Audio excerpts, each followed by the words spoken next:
Selepas tamat SPM, saya menerima tawaran untuk melanjutkan pelajaran di matrikulasi di Melaka. Di sana, saya ditempatkan di asrama perempuan bersama 3 orang pelajar perempuan yang lain. Antara aktiviti harian yang sering kami lakukan adalah membaca surah Al-Mulk sebelum tidur di bilik. Namun yang demikian, aktiviti itu makin lama makin berkurangan kerana semua sibuk dengan hal masing-masing seperti menyiapkan kerja-kerja kursus.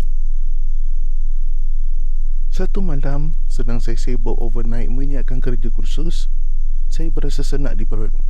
Saya melihat jam pukul 3 pagi dan segera menulis ke roommate saya yang lain. "Weh, temankan ke tandas sekejap. Sakit perut lah." Kesemua mereka enggan menemani kerana terlalu banyak lagi kerja yang mereka perlu lakukan. Mula-mula, saya hendak batalkan saja niat untuk ke tandas. Namun, disebabkan perut yang terlalu sakit, saya beranikan diri untuk ke tandas seorang diri. Saya melintas beberapa bilik yang lain dan kelihatan banyak bilik sudah gelap. "Aduh, kenapalah buat tandas hujung blok?" bentak hati saya. Dalam kekalutan saya hendak ke tandas, saya terlanggar sesuatu, dan bila saya toleh, saya melihat seorang makcik cleaner yang tua sedang membongkok menyapu lantai. "Maaf makcik, saya tak perasan tadi." Makcik tersebut hanya tersenyum. "Tak apa nak, tak ada apa-apa pun. Salah makcik juga berdiri kat tempat gelap ni. Anak nak ke mana?" "Tandas makcik," jawab saya. Dan sebaik saja saya ingin menoleh untuk beredar, pergelangan tangan saya dipegang. "Nak, makcik nak tanya sikit boleh?" Perut saya bertambah sakit, namun saya tak nak nampak biadab, jadi saya anggukkan saja. "Anak dengan kawan-kawan dah lama tak baca surah-surah waktu malam ya?" Saya berasa pelik dengan soalan tersebut dan tanpa saya sedar, saya mengangguk dengan persoalan dia.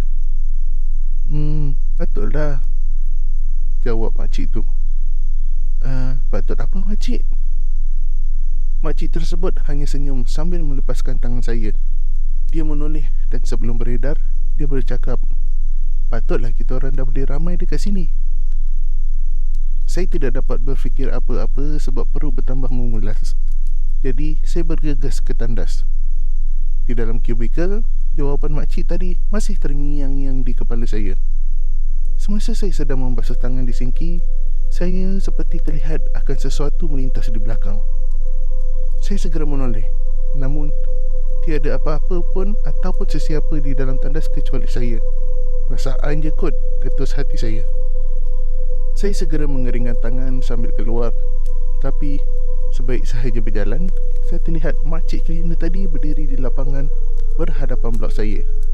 Dia cuma berdiri keseorangan di dalam gelap. Pada mulanya, saya ingin buat tak endah sahaja dan menyambung langkah pulang ke bilik. Namun, niat itu terbatal apabila saya melihat terdapat beberapa individu lain berjalan dari arah lapang yang gelap. Hati saya mula rasa berdebar-debar dan ketakutan. Saya cuba berlari, tapi entah kenapa badan terasa keras kaku macam patung dan mata saya tertumpu ke arah mereka. Individu-individu tersebut semua berdiri berdekatan makcik cleaner yang membelakangi saya. Mereka semua berdiri tegak memandang saya sambil tersenyum lebar. Mata mereka langsung tidak berkelip. Mulut saya mula tidak berhenti membaca pelbagai surah yang saya ingat sambil pipi saya mula dibasahi air mata. Secara tiba-tiba, dengan badan yang masih membelakangi saya, kepala makcik cleaner tersebut berpusing menghadap saya. Sesuatu yang mustahil untuk manusia lakukan.